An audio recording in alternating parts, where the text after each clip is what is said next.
इतिहास की सबसे बड़ी जंग इंसानों ने आपस में नहीं लड़ी है, मतलब उन दुश्मनों से लड़ी है जिन्हें हम अपनी आंखों से देख भी नहीं सकते। हाँ बिल्कुल, और मजेदार बात तो ये है कि ये जो अदृश्य दुश्मन है ना, ये किसी भी कॉम्पिटिटिव एग्जाम, चाहे यूपीएससी हो, एसएससी हो या रेलवे, उसके भी सबसे बड़े विलन होते हैं। एग्जैक्टली। और जब हम इन मानव रोगों के यानी ह्यूमन डिजीजेस के इकोसिस्टम में कदम रखते हैं तो एक आम छात्र अक्सर सिर्फ इतने सारे फैक्ट्स की लिस्ट देखकर घबरा जाता है। सही बात है। तो आज के इस डीप डाइव का मिशन बेसिकली यही है, हम मानव रोग और उनके रहस्यों से जुड़ी 21 स्लाइड्स के एक मास्टर ब्लूप्रिंट को डिकोड करेंगे। राइट। और हमारा फोकस आज सिर्फ रटने पर नहीं होगा, बल्कि ये समझने पर होगा कि ये बीमारियां एक्चुअली काम कैसे करती हैं। बिल्कुल। अगर कोई भी एग्जाम एक भूल भुलैया है तो ये डीप डाइव एक अचूक मैप की तरह काम करेगा। हम सिर्फ क्या नहीं बल्कि कैसे और क्यों पर भी बात करेंगे। तो चलिए पहली और दूसरी स्लाइड से शुरू करते हैं, जो हमें बीमारियों के 5 मुख्य दुश्मनों से मिलवाती है। इसे द पैथोजन ब्लूप्रिंट कहते हैं। देखिए, किसी भी दुश्मन को हराने के लिए पहले उसकी प्रजाति को समझना जरूरी है। बायोलॉजी में हम बीमारियों को मुख्य रूप से 5 फैक्शंस यानी गुटों में बांट सकते हैं। अच्छा। ये है जीवाणु यानी बैक्टीरिया, विषाणु यानी वायरस, प्रोटोजोआ, कवक यानी फंगी, और आनुवंशिक या मस्तिष्क रोग जिसे हम जेनेटिक एंड ब्रेन डिजीजेस कहते हैं। तो इसका सीधा सा लॉजिक ये निकलता है कि जब भी एमसीक्यू सामने आते हैं तो ऑप्शंस को एलिमिनेट करने का ये सबसे पहला फिल्टर बन जाता है, राइट? एग्जैक्टली। अगर सवाल किसी वायरल बीमारी का है तो प्रोटोजोआ वाला ऑप्शन तो दिमाग से तुरंत बाहर हो जाना चाहिए। हाँ, पर बैक्टीरिया की लिस्ट तो बहुत लंबी होती है, इसको कैसे हैंडल करें? वहीं पर हमारी ट्रिक आती है। अब अगला स्लाइड बताता है कि बैक्टीरिया से होने वाले रोगों को कैसे याद रखा जाए। ये लिस्ट लंबी जरूर है, लेकिन एक बहुत ही दिलचस्प निमोनिक है। ओह, मुझे ये ट्रिक पढ़ने दीजिए। स्लाइड के हिसाब से ट्रिक है पंडित का टिक, न्यू है सागी बेटी रिया। हाँ, और यहाँ जो रिया शब्द है ना, वो बैक्टीरिया को दर्शाता है, ताकि एग्जाम के एक्सट्रीम प्रेशर में ये कंफ्यूजन ना हो कि ये ट्रिक फंगस की थी या वायरस की। ये बहुत स्मार्ट है। चलिए इस कोड को ब्रेक करते हैं। पा से प्लेग, डी से डिफ्थेरिया, ट से ट्यूबरकुलोसिस यानी टीबी। बिल्कुल सही। फिर का से काली खांसी, टिक के ती से टेटनस और टाइफॉइड, और क से कुष्ठ रोग, न्यू से निमोनिया, है से हैजा, और आखिर में सागी से सिफिलिस और गोनेरिया। पर मेरा एक सवाल है यहाँ पर। हाँ, पूछिए। जब एग्जाम हॉल में टाइमर चल रहा होता है, स्ट्रेस पीक पर होता है, तो क्या दिमाग इस तरह के रैंडम ट्रिक्स को सच में प्रोसेस कर पाता है? देखिए, एक्चुअली हमारा दिमाग सीधे रैंडम डेटा की तुलना में ना कहानियों या किरदारों को ज्यादा तेजी से प्रोसेस करता है। अच्छा। हाँ, जब इस पूरे वाक्य को रिया नाम की एक लड़की से जोड़ दिया जाता है तो दिमाग के न्यूरॉन्स उसे एक मेंटल एंकर की तरह इस्तेमाल करते हैं। यानी 10 अलग बीमारियों के नाम रटने से बेहतर है एक विजुअल इमेज बना लेना। राइट, ये बहुत सेंस मेक करता है। तो चलिए आगे बढ़ते हैं। इस स्लाइड में हम समझते हैं टीबी यानी ट्यूबरकुलोसिस की पूरी डायग्नोस्टिक प्रोफाइल।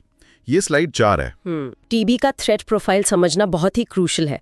इसका पैथोजन है माइकोबैक्टीरियम ट्यूबरकुलोसिस, और इसकी खोज रॉबर्ट कॉक ने की थी। और ये सीधे फेफड़ों पर हमला करता है, राइट? और सबसे खतरनाक बात यह है कि ये बैक्टीरिया हमारे इम्यून सेल्स के अंदर ही छिपके बैठ जाता है, इसीलिए इसे मारना इतना मुश्किल होता है। ओह वाह, तभी इसका इलाज इतना लंबा चलता है। हाँ, और इससे बचाव के लिए ही बचपन में बीसीजी यानी बैसिलस कैलमेट-गुएरिन की वैक्सीन दी जाती है। और अगर हम इसको करंट अफेयर्स और गवर्नेंस के नजरिए से देखें तो भारत सरकार का डॉट्स प्रोग्राम और निक्षय पोर्टल बहुत अहम है। एग्जैक्टली। निक्षय शब्द अपने आप में बहुत डीप है। हाँ, नी यानी नहीं और शय यानी टीबी, और 24 मार्च को वर्ल्ड टीबी डे मनाया जाता है। इसके साथ ही एक बहुत ही एम्बिशियस टारगेट सेट किया गया है। भारत ने टीबी को पूरी तरह खत्म करने का लक्ष्य 2025 रखा है, जो कि ग्लोबल टारगेट से पूरे 5 साल आगे है। ये टारगेट क्लियरली दिखाता है कि इस बीमारी का हमारे हेल्थ केयर सिस्टम पर कितना भारी बोझ है। सही कहा। तो एक बार जल्दी से पिछले 4 स्लाइड्स का रिकैप कर लेते हैं। हमने 5 पैथोजन देखे, फिर बैक्टीरिया की वो क्रिया वाली ट्रिक देखी जिसमें प्लेग से लेकर गोनोरिया तक सब कवर हो गया, और फिर हमने टीबी के फैक्ट्स देखे, रॉबर्ट कॉच, बीसीजी वैक्सीन और 2025 का टारगेट। एकदम परफेक्ट समरी है। तो टीबी के इस फेफड़ों वाले हमले के बाद अब अगला स्लाइड हमें टेटनस और टाइफॉइड के बीच के फर्क को समझाता है। ये दोनों उस टिक वाले शब्द से आते हैं, पर इनके काम करने का तरीका बिल्कुल अलग लगता है। टेटनस तो अक्सर लोहे से कटने पर ही होता है ना? ये ना एक बहुत ही आम धारणा है, पर पूरी तरह सच नहीं है। अच्छा, कैसे? एक्चुअली टेटनस का जो बैक्टीरिया है, क्लस्ट्रिडियम टेटानी, वो मिट्टी और धूल में पाया जाता है। अब क्योंकि जंग लगे लोहे पर मिट्टी जमा होती है, इसलिए कटने पर वो बैक्टीरिया शरीर में घुस जाता है। ओह, मतलब मेन प्रॉब्लम मिट्टी है, लोहा नहीं। एग्जैक्टली और दिलचस्प बात यह है कि ये खून में नहीं फैलता, बल्कि एक न्यूरोटॉक्सिन यानी नसों का जहर छोड़ता है। तो ये जहर नसों को ब्लॉक कर देता है क्या? हाँ, ये मांसपेशियों को रिलैक्स होने से रोक देता है। इसीलिए टेटनस को लॉक जॉ कहते हैं, क्योंकि जबड़ा पूरी तरह लॉक हो जाता है। इसे धनुष तंकार या बो शेप्ड बॉडी भी कहते हैं, क्योंकि शरीर अकड़कर एकदम धनुष जैसा हो जाता है। बाप रे, ये सुनकर ही रोंगटे खड़े हो जाते हैं। और दूसरी तरफ है टाइफॉइड, जिसे मियादी बुखार या मोती झारा भी कहा जाता है। इसका मैकेनिज्म क्या है? टाइफॉइड दूषित पानी या खाने से शरीर में आता है और ये सीधे हमारी आंतों यानी इंटेस्टाइन्स पर असर करता है। गंभीर मामलों में तो ये आंतों में छेद तक कर सकता है और इसको डायग्नोस करने के लिए विडाल टेस्ट किया जाता है। ये एग्जाम का एक बहुत ही फ्रीक्वेंट सवाल है, विडाल टेस्ट। राइट। तो टेटनस नसों को जम करता है और टाइफॉइड आंतों पर वार करता है। अब इस स्लाइड में हम इतिहास के सबसे बड़े बैक्टीरियल आउटब्रेक्स को देखते हैं। ये स्लाइड है 6, हैजा, प्लेग और कुष्ठ रोग। चलिए, हैजा यानी कॉलेरा से शुरू करते हैं। ये विब्रियो कॉलेरे बैक्टीरिया से होता है। ये आंतों में एक ऐसा टॉक्सिन बनाता है जिससे सेल्स शरीर का सारा पानी बाहर फेंकने लगते हैं। तो इसका मतलब इंसान की मौत डिहाइड्रेशन से होती है? बिल्कुल। इसीलिए इसका सबसे लॉजिकल और असरदार इलाज है ORS यानी ओरल रिहाइड्रेशन सॉल्यूशन, ताकि शरीर में पानी और इलेक्ट्रोलाइट्स का बैलेंस वापस बन सके। Make sense. और फिर इस स्लाइड में आता है प्लेग, जिसने 14वीं सदी में यूरोप की आधी आबादी को खत्म कर दिया था। इसे काली मौत या ब्लैक डेथ भी कहते हैं। हाँ, प्लेग का बैक्टीरिया है पास्चुरेला पेस्टिस, पर यहाँ ना एक नया कॉन्सेप्ट समझना जरूरी है, वेक्टर यानी वाहक। अच्छा, वेक्टर और पैथोजन में क्या फर्क है? देखिए, पैथोजन वो है जो बीमारी करता है और वेक्टर वो है जो उसे हम तक पहुंचाता है। इसको ऐसे समझते हैं जैसे पिज्जा डिलीवरी बॉय वेक्टर है और खराब पिज्जा पैथोजन है। ओह वाओ, ये पिज्जा डिलीवरी वाली एनालॉजी बहुत सटीक है ना? तो प्लेग के मामले में पिस्सू यानी फ्लीज और चूहे वेक्टर का काम करते हैं। राइट। और इसी स्लाइड में तीसरी बीमारी है कुष्ठ रोग यानी लेप्रेसी। लेप्रेसी को हैंसन्स डिजीज भी कहते हैं। ये माइकोबैक्टीरियम लेप्राई से होता है। ये बीमारी हमारी नसों और त्वचा को पूरी तरह सुन्न कर देती है, फीलिंग ही खत्म हो जाती है। और इसका एक बहुत अहम करंट अफेयर भी है कि हाल ही में जॉर्डन को लेप्रेसी फ्री घोषित किया गया है। एग्जाम पॉइंट ऑफ व्यू से ये एक अच्छा फैक्ट है। सही बात है। तो अब आगे बढ़ते हैं एक रैपिड ग्रिड की तरफ। अब अगला स्लाइड एक बैक्टीरियल क्विक फायर है। ये स्लाइड 7 है। यहाँ न्यूमोनिया है, जो बच्चों की सांस में तकलीफ देता है। हाँ, ये डिप्लोकोकस बैक्टीरिया से होता है। फिर इस ग्रिड में डिप्थीरिया है, जो गले में एक जाली जैसी परत बना देता है जिससे सांस रुकने लगती है। और काली खांसी यानी पर्ट्यूसिस भी है। बिल्कुल। और इन तीनों से बचने के लिए ना बचपन में एक ही कंबाइंड वैक्सीन दी जाती है, DPT वैक्सीन। अच्छा, DPT, डिप्थीरिया, पर्ट्यूसिस और टेटनस, राइट। और इस स्लाइड में प्रजनन अंगों के इन्फेक्शंस भी हैं, सिफिलिस और गोनोरिया। गोनोरिया को हिंदी में सूजाग भी कहते हैं। हाँ, ये STI यानी सेक्सुअली ट्रांसमिटेड इन्फेक्शंस की कैटेगरी में आते हैं। एक सेकेंड, मुझे यहाँ एक छोटा सा डाउट है। दस्त या डायरिया भी तो हैजा और पेचिस जैसा ही लगता है सिम्टम्स में, तो क्या वो भी बैक्टीरिया से ही होता है? ये है ना एक बहुत ही बड़ी आम गलतफहमी है और एग्जामिनर्स इसका पूरा फायदा उठाते हैं क्वेश्चन सेट करते वक्त। अच्छा, तो सच क्या है? डायरिया मुख्य रूप से रोटा वायरस के कारण होता है। ये बैक्टीरिया नहीं है, ये एक वायरस है। ओह, तो ये एक मेंटल नोट बनाने वाली बात हो गई कि डायरिया रोटा वायरस है। तो हमने यहाँ बैक्टीरिया की सभी मुख्य पहलुओं को डिकोड कर लिया। हाँ, बिल्कुल। एक क्विक रिकैप ले लेते हैं। टेटनस का लॉकजॉ, टाइफॉइड का विडाल टेस्ट और डायरिया वाला रोटा वायरस ट्रैप, ये सब इंपॉर्टेंट पॉइंट्स थे। सही कहा। अब अगला स्लाइड बताता है वायरस से होने वाली बीमारियों के बारे में एक नई और फ्रेश ट्रिक के साथ। वायरस के लिए हमारी ट्रिक है, रचना हमें पानी दो जरा सा, ये ले विस्पी। यहाँ जो विस्पी शब्द है वो क्लियरली वायरस को पॉइंट करता है। चलिए इसे डिकोड करते हैं फटाफट। रचना के र से रेबीज, च से चिकनपॉक्स और ना से नया वाला कोविड। बिल्कुल।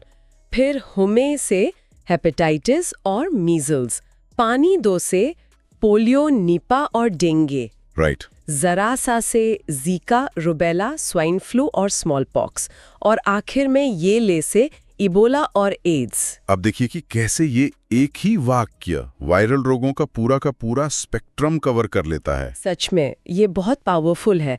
इस स्लाइड में हम समझते हैं रेबीज और डेंगू का थ्रेट प्रोफाइल। ये स्लाइड 9 है। रेबीज का नाम सुनते ही कुत्तों के काटने का डर और हाइड्रोफोबिया यानी पानी से डरने वाली बात दिमाग में आती है। पर एक सवाल है, इंसान प्रैक्टिकली पानी से क्यों डरने लगता है? इसका साइंटिफिक लॉजिक क्या है? ये बहुत ही शानदार सवाल है। देखिए, रेबीज एक रैप्डोवायरस है। जब कोई संक्रमित जानवर काटता है तो ये वायरस नसों के जरिए सीधे दिमाग तक पहुंचता है। ओके, दिमाग में पहुंच गया। फिर जब ये दिमाग में फैलता है तो ये गले और निगलने वाली मांसपेशियों को पैरालाइज कर देता है। ऐसे में थूक या पानी निगलना इतना भयंकर दर्दनाक हो जाता है कि इंसान का दिमाग पानी को देखते ही पैनिक करने लगता है। Oh my God. हाँ, इसी रिफ्लेक्स को हाइड्रोफोबिया कहते हैं। ये कोई मनोवैज्ञानिक डर नहीं है, ये एक्सट्रीम फिजिकल दर्द का नतीजा है। यानी पानी से डरना कोई इल्यूजन नहीं है। और इसकी वैक्सीन लुइस पैस्टर ने खोजी थी, और ये प्रैक्टिकली 100% फेटल बीमारी है अगर वक्त पर इलाज ना हो। बिल्कुल। एक बार सिम्टम्स आने शुरू हो गए तो फिर इंसान को बचाना लगभग नामुमकिन हो जाता है। ये तो बहुत ही सीरियस बात है। फिर बात करते हैं डेंगू की, जो हर साल मानसून में हमारे यहाँ कहर ढाता है। डेंगू एक आर्बो वायरस है। आर्बो का मतलब होता है आर्थ्रोपॉड बोन, यानी जो कीड़ों या मच्छरों से फैले। इसका डिलीवरी बॉय या वेक्टर है एडेज एजिप्टाई मच्छर। और इस बीमारी में शरीर के अंदर खून जमाने वाली प्लेटलेट्स की भारी कमी हो जाती है, जिससे इंटरनल ब्लीडिंग का खतरा रहता है। सही कहा। और इसको रोकने के लिए ना एक बहुत ही प्रैक्टिकल तरीका है, गम्ब्यूसिया मछली। अच्छा, मछली से डेंगू कैसे रुकेगा? देखिए, केमिकल स्प्रे करने के बजाय ये मछली रुके हुए पानी में छोड़ दी जाती है, क्योंकि ये मच्छरों के लार्वा को खा जाती है। इसे बायोलॉजिकल कंट्रोल कहते हैं, और ये एग्जाम के नजरिए से बहुत ही अहम कॉन्सेप्ट है। वाओ, ये नेचर से नेचर को कंट्रोल करने वाला लॉजिक हो गया। अब अगला स्लाइड एग्जाम के सबसे बड़े कंफ्यूजन को दूर करता है, पॉक्स फैमिली और मेडिकल फर्स्ट। ये स्लाइड दूसरा है। पॉक्स फैमिली में 2 सबसे कॉमन नाम हैं, छोटी माता यानी चिकन पॉक्स और बड़ी माता यानी स्मॉल पॉक्स, जिसे चेचक भी कहते हैं। दोनों के वायरस के नाम बहुत मिलते जुलते हैं। हाँ, हमेशा इनमें कंफ्यूजन होता है। तो इसको ऐसे समझते हैं, चिकन पॉक्स के वायरस का नाम है वायरस सेला। यहाँ सेला को हम छोटी से जोड़ सकते हैं, सेला फॉर छोटी, ओके। और स्मॉल पॉक्स का वायरस है वैरियोला। ओला को हम बोलचाल वाले ओके या बड़ी चीज से जोड़ सकते हैं। राइट, सेला छोटी, ओला बड़ी। और इसी स्लाइड में 2 महान वैज्ञानिकों का जिक्र भी है, एडवर्ड जेनर और अलेक्जेंडर फ्लेमिंग। पर इन दोनों में लोग अक्सर क्यों उलझते हैं? क्योंकि इन दोनों ने ही मेडिकल इतिहास की सबसे पहली बड़ी खोजें की थी, बस कैटेगरी अलग थी। अच्छा। एडवर्ड जेनर ने दुनिया की सबसे पहली वैक्सीन बनाई थी जो स्मॉल पॉक्स के लिए थी। वहीं अलेक्जेंडर फ्लेमिंग ने दुनिया की सबसे पहली एंटीबायोटिक खोजी थी, जिसका नाम है पेनिसिलिन। Got it. बस इतना याद रखना है कि जेनर वैक्सीन वाले हैं और फ्लेमिंग एंटीबायोटिक वाले। इस स्लाइड में हम 2 बहुत ही घातक वायरस की बात करेंगे, पोलियो और HIV AIDS. Slide 11। Polio virus की बात करें तो ये सीधे नर्वस सिस्टम पर हमला करता है और शरीर को लकवाग्रस्त या पैरालाइज्ड कर देता है। इसकी साल्क वैक्सीन बहुत मशहूर है। हाँ, और भारत ने 1995 में 2 बूंद जिंदगी की यानी पल्स पोलियो अभियान शुरू किया था, और फाइनली 2014 में हम पोलियो मुक्त घोषित हो गए। ये सच में इंसानियत की एक बहुत बड़ी जीत है। और 16 मार्च को राष्ट्रीय टीकाकरण दिवस भी मनाया जाता है इसी खुशी में। बिल्कुल। और दूसरी तरफ है HIV एड्स, जो इम्यून सिस्टम को ही खत्म कर देता है।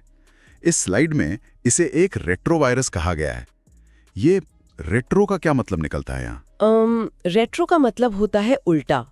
देखिए, सामान्य वायरस हमारे शरीर में आकर अपने DNA से RNA बनाते हैं, लेकिन HIV उल्टा चलता है। उल्टा चलता है मतलब? अच्छा, तो ELISA टेस्ट काम कैसे करता है? क्या ये खून में वायरस को ढूंढता है? नहीं, यही कैच है। ELISA टेस्ट वायरस को नहीं बल्कि उस वायरस के खिलाफ हमारे शरीर ने जो अलार्म सिस्टम या एंटीबॉडीज बनाई है ना, उन्हें ढूंढता है। ओह, इनडायरेक्ट टेस्टिंग होती है। एग्जैक्टली। और अगर एलाइजा टेस्ट पॉजिटिव आता है तो उसे कंफर्म करने के लिए एक और टेस्ट होता है, वेस्टर्न ब्लॉट टेस्ट। 1 दिसंबर को वर्ल्ड एड्स डे मनाया जाता है। Right, western blot is the confirmation. अब अगला स्लाइड हमें दुनिया के नक्शे पर ले जाता है। मॉडर्न आउटब्रेक्स, आज की महामारियां आखिर कहां से शुरू हुई? ये स्लाइड 12 है। हाँ, तो कोविड-19 का जो वायरस है, SARS-CoV-2, वो सब जानते हैं कि चीना के वुहान से शुरू हुआ। और भारत ने इसे लड़ने के लिए कोवैक्सीन, जो भारत बायोटेक ने बनाई, और कोविशील्ड, जो सीरम इंस्टीट्यूट ने बनाई, इनका इस्तेमाल किया। और इस लिस्ट में इबोला भी है। इबोला वायरस का नाम अफ्रीका की कॉन्गो नदी के नाम पर पड़ा है। इस बीमारी में भयानक इंटरनल ब्लीडिंग होती है। फिर आता है नीपा वायरस। इसका नाम मलेशिया के नीपा गांव से आया है। नीपा के बारे में लिखा है कि ये चमगादड़ों या फ्रूट बैट से फैलता है और ये एक जूनोटिक बीमारी है। जूनोटिक का मतलब वही ना, जो बीमारियां जानवरों से इंसानों में जंप करती हैं। बिल्कुल सही। जब हम जंगलों की कटाई करते हैं तो इंसानों और जंगली जानवरों का कांटेक्ट बढ़ता है। ऐसे में ये वायरस अपने नेचुरल होस्ट से निकलकर स्पीशीज का बैरियर पार कर लेते हैं और इंसानों में आ जाते हैं। ये एक बहुत बड़ा इकोलॉजिकल कंसर्न है। तो हमने यहाँ वायरसेस के इस भयंकर फैक्शन को समझ लिया। एक क्विक रिकैप करते हैं। रेडीज का हाइड्रोफोबिया, डेंगी की गंबूसिया मछली, पॉक्स के वारिसेला और वारियोला, और HIV का रेट्रोमैकेनिज्म और एलिजा टेस्ट। एकदम सही। इस स्लाइड में हम फ्लू मैट्रिक्स को समझते हैं। स्लाइड 13। देखिए, फ्लू में अक्सर स्वाइन फ्लू और बर्ड फ्लू के स्ट्रेन्स को लेकर स्टूडेंट्स मिस्टेक करते हैं। स्वाइन फ्लू है H1N1 और बर्ड फ्लू है H5N1। इसे याद रखने का एक बहुत ही लॉजिकल तरीका मेरे दिमाग में आ रहा है। अच्छा, बताइए। देखिए, स्वाइन यानी सुअर, जो जमीन पर रहता है नीचे, तो छोटा नंबर यानी 1, H1N1, और बर्ड्स आसमान में ऊंचे उड़ते हैं तो बड़ा नंबर यानी 5, H5N1। H1N1 swine, H5N1 bird flu. Simple. वाह, ये एक बहुत ही स्मार्ट विजुअलाइजेशन है।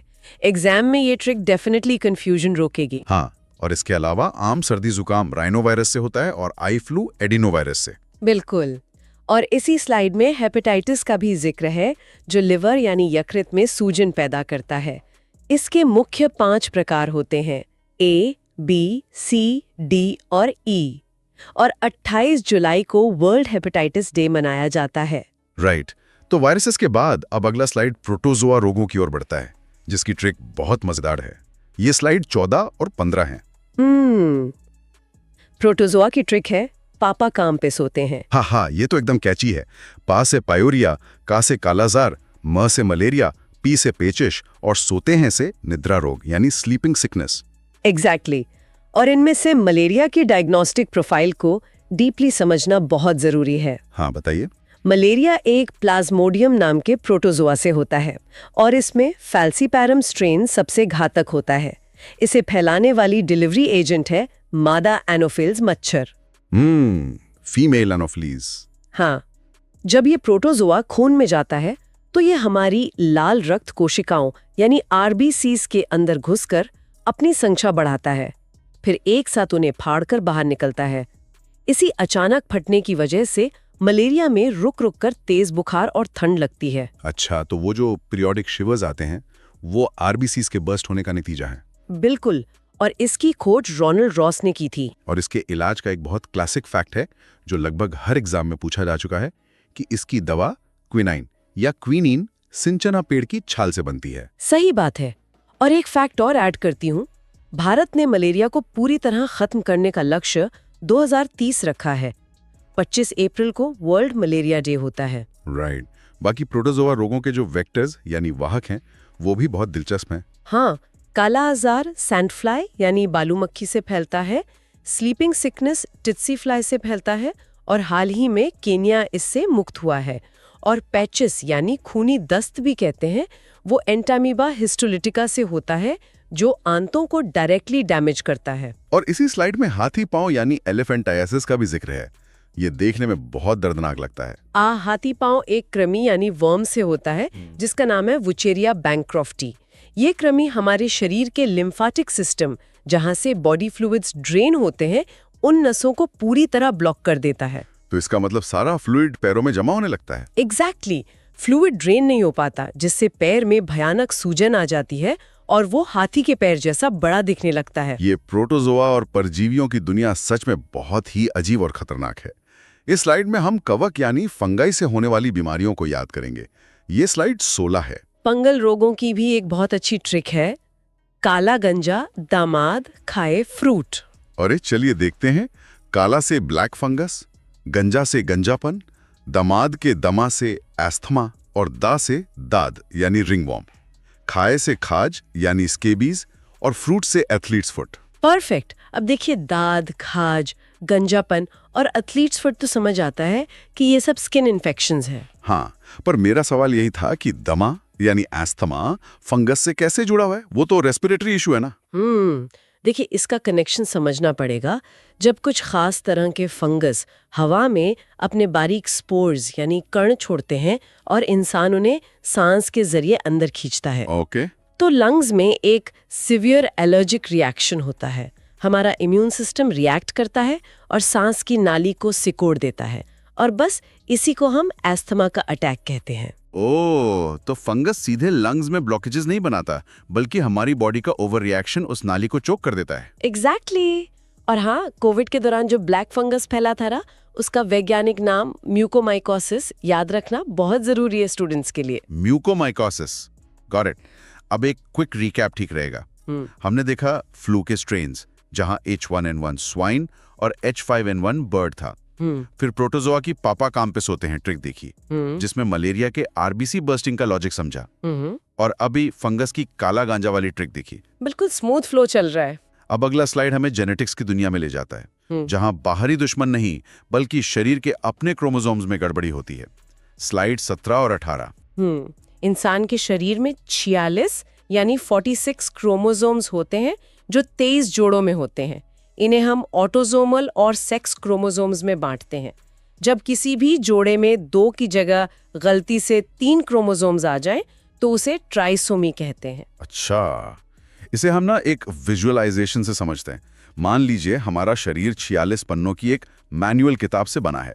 अगर फैक्ट्री में प्रिंटिंग के दौरान गलती से 21वें पन्ने की एक एक्स्ट्रा कॉपी छाप जाए और उस किताब में जुड़ जाए, तो बॉडी के काम करने का पूरा तरीका ही बदल जाएगा। ये बहुत ही शानदार एनालॉजी है, और प्रैक्टिकली यही होता है। किसी भी सेल डिवीजन के दौरान ये एक्स्ट्रा कॉपी बन जाती है।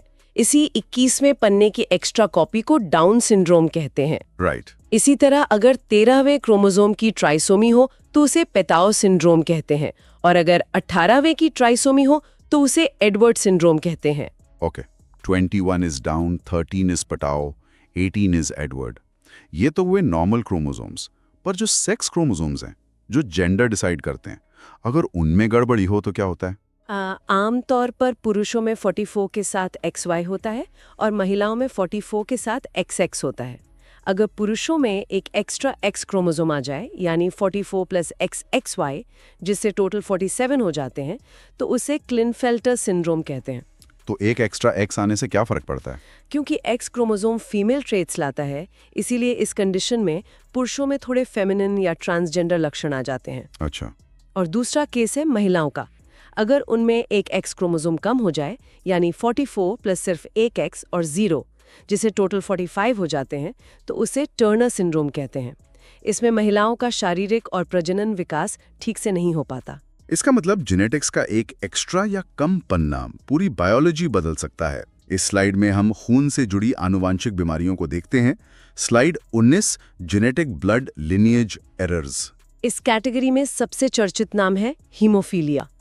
इसे शाही रोग या रॉयल डिजीज भी कहते हैं, क्योंकि ये सबसे पहले ब्रिटेन के शाही परिवार में नेचुरली देखा गया था। इसमें मेन प्रॉब्लम क्या होती है? इसमें ना ब्लड क्लॉटिंग फैक्टर बेसिकली गायब होता है शरीर से।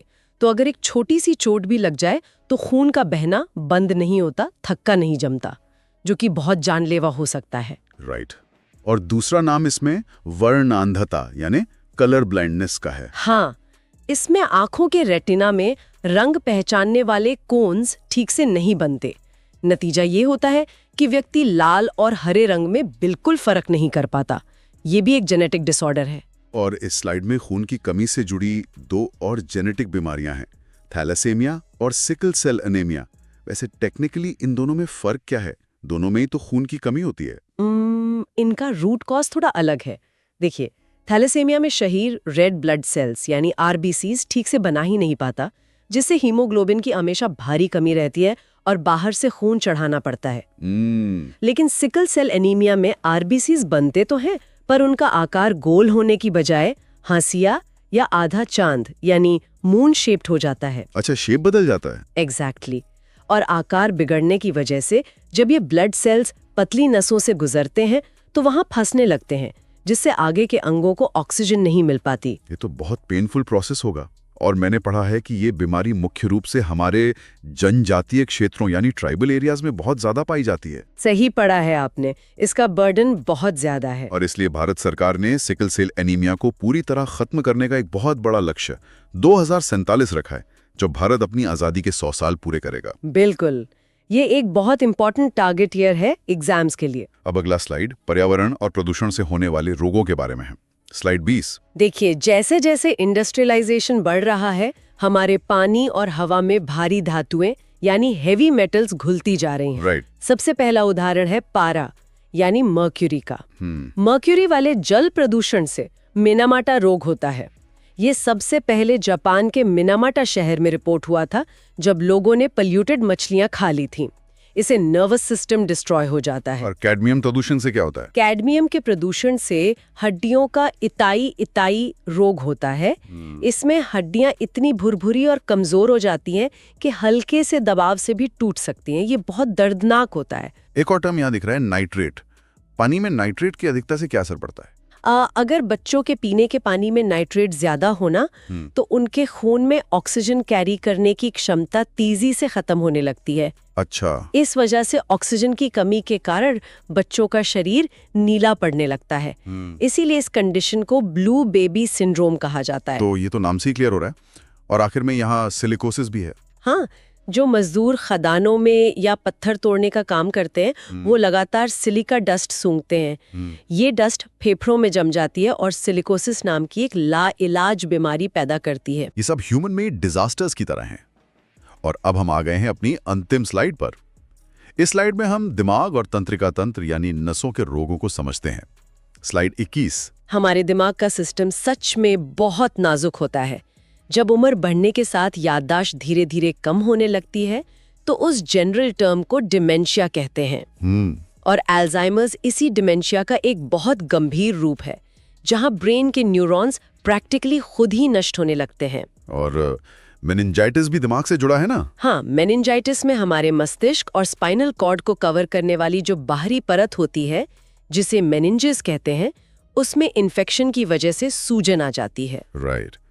एक आखिरी चीज इसमें, पार्किंसंस और मिर्गी यानी एपिलेप्सी का क्या मैकेनिज्म होता है? देखिए, पार्किंसंस में दिमाग के वो सेल्स खत्म हो जाते हैं जो डोपामाइन बनाते हैं। डोपामाइन हमारे मूवमेंट को कंट्रोल करता है।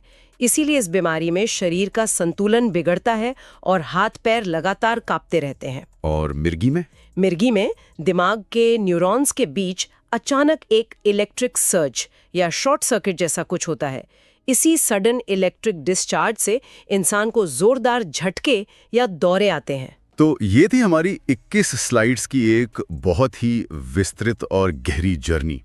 हमने सिर्फ बीमारियों के नाम नहीं रटे, बल्कि उनके पीछे का पूरा विज्ञान समझा। बिल्कुल। पर पिक्चर अभी बाकी है। अब वक्त है फाइनल रैपिड रिवीजन समरी का।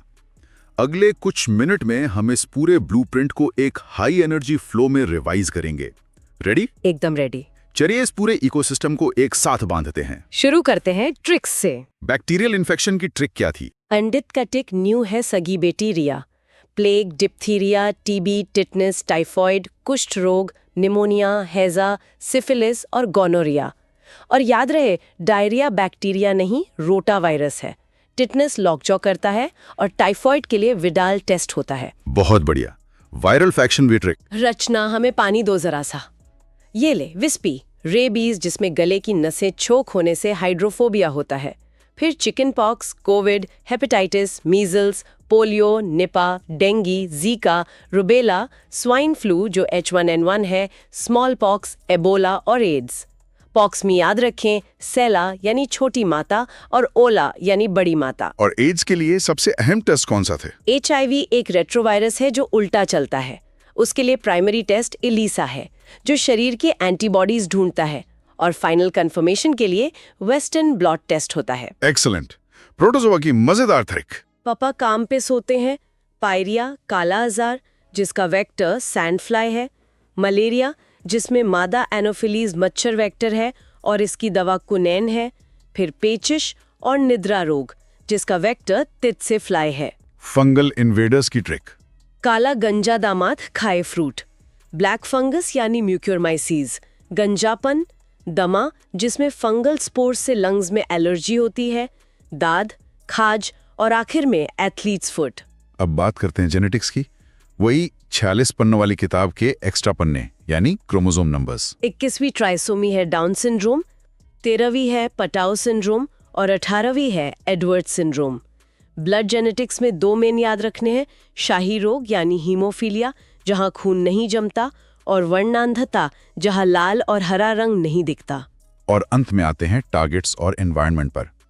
टीबी मुक्त भारत का लक्ष्य क्या है? 2025, और इसके लिए निक्षय पोर्टल जरूर याद रखें। मलेरिया मुक्त भारत का लक्ष्य 2023, और सिकल सेल एनीमिया खत्म करने का लक्ष्य 2047, क्योंकि ये खून की वो जेनेटिक बीमारी है जिसमें RBC हंसिया के आकार की हो जाती हैं और नसों में फंस जाती हैं। एनवायरमेंट पोल्यूशन से होने वाली बीमारियों पर, यानी मर्क्यूरी से कौन सा रोग? मिनामाता, कैडमियम से, इटाई रोग, और नाइट्राइट से। बच्चों में ब्लू बेबी सिंड्रोम। वाओ, ये सच में एक मास्टर क्लास रिवीजन था। मुझे लगता है इसके बाद एग्जाम में ऑप्शंस में से सही जवाब ढूंढना नहीं पड़ेगा। सही जवाब खुद अपने साइंटिफिक मैकेनिज्म के साथ सामने आ जाएगा। यही तो विजुअलाइजेशन और कॉन्सेप्ट को गहराई से समझने की असली ताकत है। देखिए, चीजें जब रटने के बजाय लॉजिक में बैठ जाती है ना, तो दिमाग उन्हें लाइफ में कभी नहीं भूलता।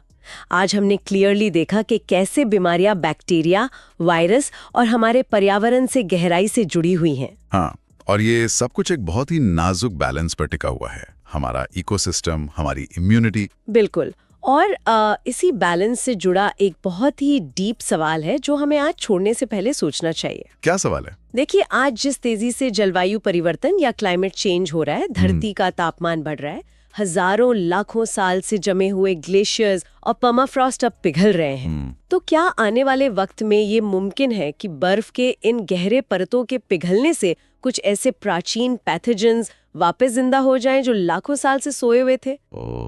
कुछ ऐसे एंशिएंट वायरस या बैक्टीरिया जिनका सामना इंसान ने कभी किया ही नहीं। और सबसे डरावनी बात ये कि हमारी आज की इस आधुनिक दुनिया के पास उनके लिए कोई ब्लूप्रिंट, कोई वैक्सीन या हमारे शरीर के पास कोई एंटीबॉडी ही नहीं है। फिर क्या होगा? ये एक ऐसा विचार है जो हमारी इस मेडिकल जर्नी को एक बिल्कुल नए और डार्क साइफाई थ्रिलर में बदल देता है। सच में हम सबको इस बदलते पर्यावरण और इन अदृश्य दुश्मनों के भविष्य पर जरूर विचार करना चाहिए। आज के इस डीप डाइव में बस इतना ही। इस ब्लूप्रिंट को याद रखिए, लॉजिक को समझते रहिए और एग्जाम के इन माइक्रो विलन्स को डिकोड करते रहिए।